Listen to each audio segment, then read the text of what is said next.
Hello, everyone. I am Amber Irwin with OC Shrinks. We're so excited to have you here today. And joining us is Dr. Parie. OC Shrinks was originally created for a community for clinicians to network together. And we are here to help build the gap between treatment centers and clinicians and really being able to grow our community around mental health awareness. And so I'm excited to have Dr. Parie on with us today. She is a licensed psychologist, president of Dr. Parie Psychological Services, as well as the co-founder of OC Family Wellness Group Collaborative. She's also a registered play therapist supervisor, registered yoga teacher, and president of the California Association for Play Therapy. She enjoys training and supervising pre-licensed professionals. She specializes in treating highly sensitive children with mood disorders, anxiety, and crisis assessment. Welcome, Dr. Parie. Thank you so much for having me, Amber. I'm glad to be here today. Yes, so tell us a little bit more about you and your practice. Yes, so again, my name is Dr. Parie. I specialize in working with children, teens, families, also with perinatal mood and anxiety disorders, which just means any time in the postpartum or prenatal period. And so I'm helping new parents and parents, that just are struggling with any of these things too. So I also really love working with parents as well and supporting parents. But I also work alongside my team. So I have a group practice and we have a number of different therapists who work with me. And they all have different, specialties, but mostly we specialize in working with children, teens, and families. But we do have an adult therapist as well, who he is amazing with adults, with college students, with the young adult population, as well as the Muslim community, Dr. Nader. So I just wanted to share a little bit about that. And also, we just have a great team. I also work alongside another psychologist, Dr. Chavez, and she has her team as well. So together we form OC Family Wellness Group, and we've gone out to the community over the last few years and just really tried to network and get to know the community around us. That's really what we are all about is community and getting to know everyone, all the different providers, to let them know that we're here. But also we like to know what they have to offer too. So we can know, because we have clients from all different walks of life that need different things. So that's amazing. I love that you have all these resources for your patients. So tell us a little bit about some success stories patients have had working with you and your practice. Sure. So another one of the specialties is the working with highly sensitive people. And that's not a disorder. I just wanted to put that out there. It's actually a trait, and it's something that you're born with. It's a temperament. It's a sensory processing sensitivity. And actually 20% of the global population has this trait. And so anywhere you are in the world, 20%, it's 1 in 5, and a lot of people don't know about this. So we really like to really screen every single client we see for this trait, because it really informs treatment.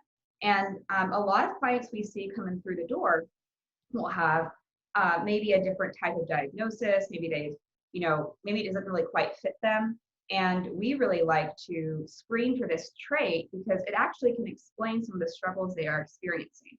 So really what being highly sensitive means, just really quickly, is you experience more. So all the different stimuli like light or all the different senses that you have, everything's louder. And also emotions can be louder, and you feel more, and you have big feelings, and it's just you take in more, so you can become overwhelmed and overstimulated more easily. Okay. So again, it's not a disorder, but it can go along with anxiety and depression and things like that, because people feel misunderstood. So we really like working with these clients to help them better understand themselves first, who they are at their core. Before we get started with all the disorders and all the different problems that came about, we really want to know who they are at their core and helping them get back to finding out who they are at their core. So it's Yeah. been so hard this past year, and in general, it's so hard to really be in touch with your true self. And I would say that myself and all of the clinicians that work with me are all really talented at helping people come back to themselves. Oh, that's Yeah. amazing.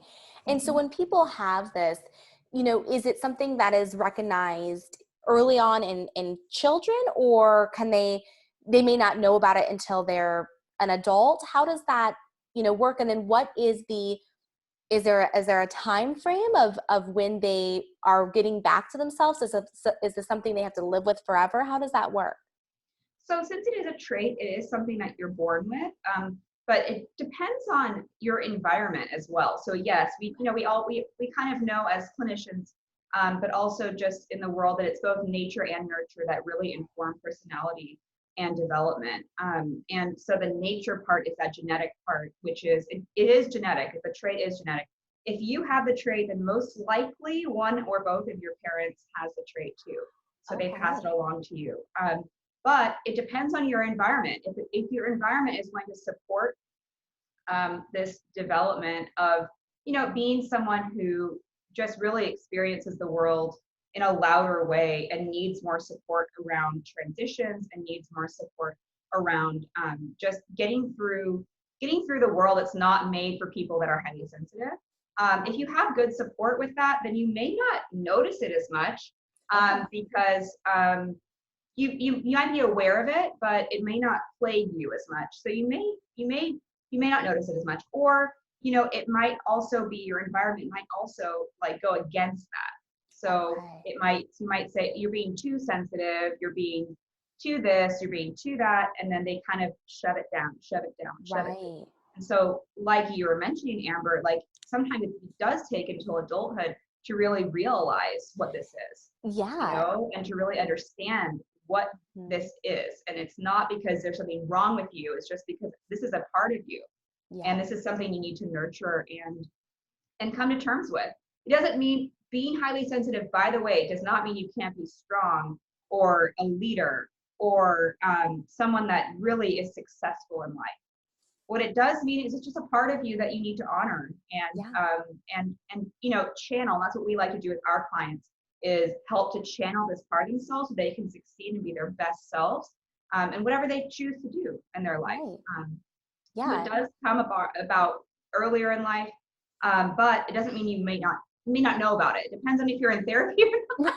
Also Right. depends on when you begin therapy, right? Definitely. Because you don't really know. But this Yeah. trait was actually discovered. It's been around forever, but it's been discovered by Dr. Elaine Aron and her colleagues back in 1990, the late 80s, early 90s. Okay. So like it hasn't been around So, that long in the grand scheme right. of things. So, for myself, I didn't know about this trait, until about 12 years ago, I would say. Okay. Um, and it explains so much for me personally. I am a highly sensitive person, and I'm a highly sensitive therapist as well. And it really does explain so much. And so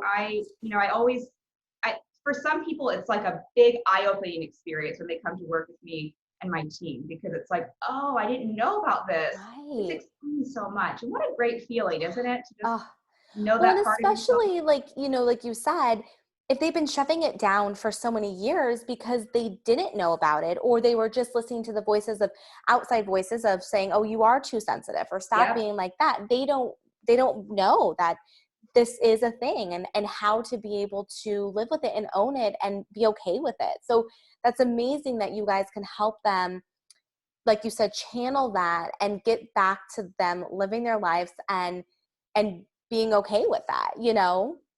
Yeah, it's wonderful because I work with people of all different ages, people, from the ages of like 2 and 3 up until like, 50s, Okay.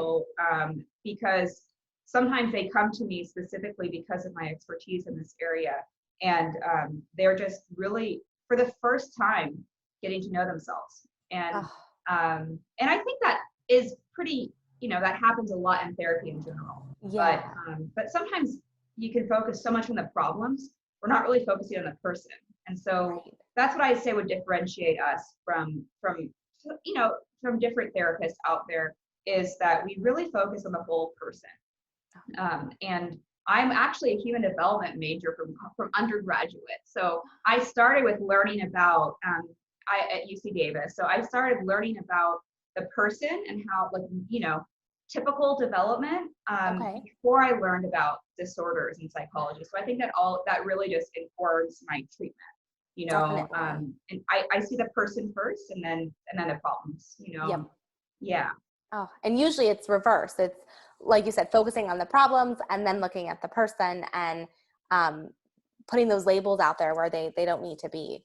Right, right. And Yeah. then if there are issues, of course we will label those, identify those, work through those, have a plan of treatment. But it's just the order of operations, I suppose. Yeah. Definitely. So Mhm. tell us a little bit about what a client can expect when they schedule an appointment with you. Can they schedule an appointment directly with you, or can they schedule another therapist in your practice? Yeah, so usually, someone will either email us or contact us. We have a variety of different ways. So they will contact us in some way, either by email or they will call, and sometimes I will call people back, but a lot of times it's someone on my team who Okay. will call people back. And or they're just calling and getting some more information about the case and to understand, because I do have a group practice, we want to find out who might be the best fit, Exactly. and so I have my people on my team well trained to know, okay, so this person's really good with this person's really good with that, Yep. um, and so that basically we try to take care of people, when they call us, because we really understand how hard it is to reach out for support. And I've been hearing things like, people aren't getting back to me, therapists aren't getting back to me, and things like that. And there has been a lot of people that need help. We really do try to help the best that we can. If we cannot help, we will refer out, Okay. because we are, if that is the case, we do Right. have such a great diverse team that usually we are able to help whatever walks through our door, but we also know our limitations. And we also know, sometimes we know other people, and that's why OC Shrink is so great, because we know of other people, hey, you know what, I know this is their jam, I know this is something Right. they're really good with. So Yep. yeah, we whoever walks through our door, just so people are aware, we do have a wide variety of fees that Okay. as well. Oh, yeah. So for our different therapists, we do have a sliding scale, and depending on income, and also we do take a few different insurance plans Okay, too. great. So yeah, we take MHN and Cigna and TRICARE, and soon Kaiser. Oh But we're in the my gosh. process of getting Okay. Kaiser. So we also, of course, have our cash rates and things like that. But we try to support the client and what they bring through the door with what they can, yeah, what they can afford, what is feasible for them, Right. without any shame or anything like that. We really just want people to get the help that they need. You Oh, know. that's amazing. So Yeah. how can OC Shrink support you guys and the community? Yeah, I think just letting people know that, like, really what we are all about is, and I'm also a yoga teacher, so I wanted to put that in there. So I also will incorporate mindfulness strategies, yoga, even I have my little yoga bears behind me here. They do different poses. They're really flexible. They're called meditations. But anyway, I love it. so I know, isn't that cute? Oh, So yeah, we are working mostly virtual right now, but hope to return to the office in the near future. But right now we are working virtually. But so just so people are aware of that. yeah. But we really, like, we have that specialty in working with highly sensitive children, people in general, that trait, as well as those perinatal mood and anxiety disorders, and know that, like, we are all very focused on lifelong learning. So I'm very focused on training my staff on different modalities, and I'm always sending them to different trainings and different things, because Wonderful. we are all about learning. We Yeah. are continual learners, and so yeah, we do have that specialty, And we really enjoy helping people understand themselves better, understand their children better. So parents that are needing Yes. support, like I think because we're child therapists, we're mostly, Hmm. mostly child and teen therapists. A lot of times parents feel they can't reach out. They don't. What is their role? So either Hmm. we will work with them directly, or we'll have someone on our team work with the parent if they feel more comfortable. Okay. But we always are involving parents as well. So if we're sort of like a multifaceted practice in the things that we Yeah. offer, and we do offer services in Mandarin, Oh Taiwanese, my gosh. Hebrew, and my colleagues' practice offers services, I believe, in Armenian, French. There's a couple of other languages as well, Oh and my so goodness. we're trying to help clients access services in the way that works best for them. Oh, that is amazing. And what is your website so people can find you and reach Sure. out? Yeah, so it's ocfamilywellnessgroup.com. So that's our website. And you can find more information like biographies on all the different clinicians on that site, as well as the different services that we provide. And we also have a Facebook page, which is OC Family Wellness Group on Facebook. So you can find us on there and follow along. Wonderful. Well, thank you so much for taking your time out of your day and being here with us today. And listeners and viewers, if you are needing support, please reach out. And if you are wanting to learn more about OC Shrinks and the services we have to offer, you can head on over to orangecountyshrinks.com. Thank you. Thank you so much, Amber. Have a good day. Bye.